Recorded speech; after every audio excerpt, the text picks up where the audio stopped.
Hey guys, welcome back to Frescobaldi Mixes into Oblivion. Today, I'm going to show you what I'm thinking as I'm attempting to remedy some issues with the low frequencies of this track. So I have the most recent version pulled up here in project form, and then I have older exports here on these audio tracks. And so what I'd like to do, let me just play you a little bit of what I have right now, and I'll show you what I'm thinking.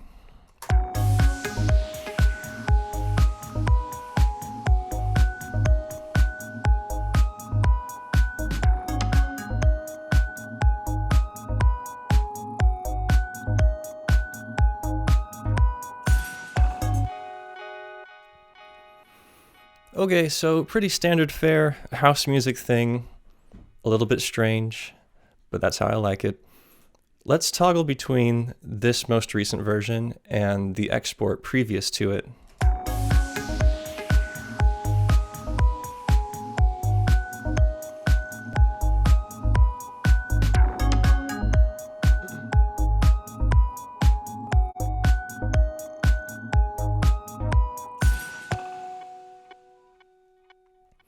So if you could hear it, there is a lot more low frequency information going on the previous export.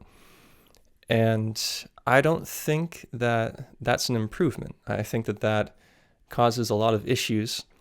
It's something that I can definitely hear when I test these out, particularly in my work vehicle. It's not the best stereo, but it's a pretty good test environment for trying to make sure that my own tracks are very clean. And so this really funny thing happens when you're able to control the lows and get them to a reasonable level, is that the parts of the song that are naturally loud are able to take their place right in front, like they ought to. So thinking about those mid frequencies and those high mid frequencies. So I want to give a disclaimer before I show you my process, is that in the words of the great Steve Duda, it's largely about fader level. Mixing is 95% fader level. But I want to show you other things that I'm thinking about in my attempts to remedy the overabundance of lows. First thing, on the kick, I have this very simple EQ1A. It resembles some sort of old piece of hardware. But what I'll do, I'll go into the low shelf section, and I'll set this parameter to be slightly above wherever the fundamental frequency of the kick is. And then I'll just take the shelf down considerably. And so you can see here it's by nearly -8 decibels. So let me go in and solo the kick, and I will toggle this effect.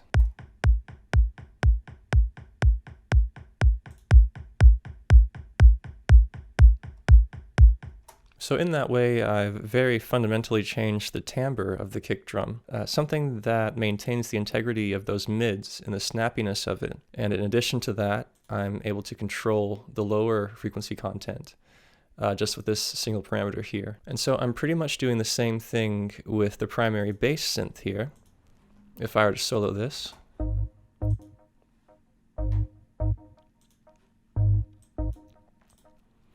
And what I have working is the low sub oscillator.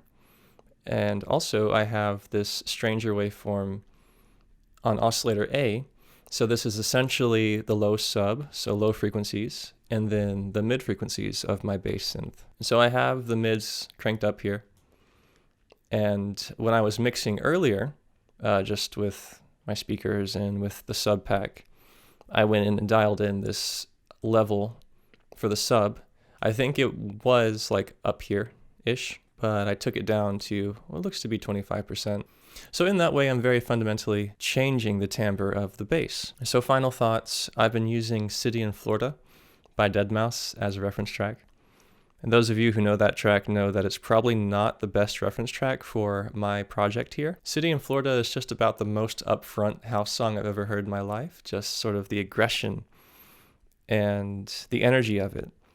And somehow, Deadmau5 is able to have quite an obtuse low frequency pool, whereas I can't seem to get away with that with my own track whenever I test it out in the car stereo. But because my song is maybe a little bit more dynamic, I suspect that I can get away with having not as much energy in the lows. And a lot of the impact of my song has to do with very loud things that happen momentarily and then go away for a second.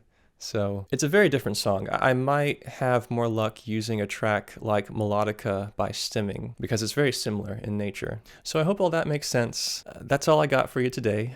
I want to apologize for my very casual getup. I'm doing my best to turn out weekly videos for you guys with very limited time. I've been John, otherwise known as Frescobaldi, and I'll see you guys next time. Thank you.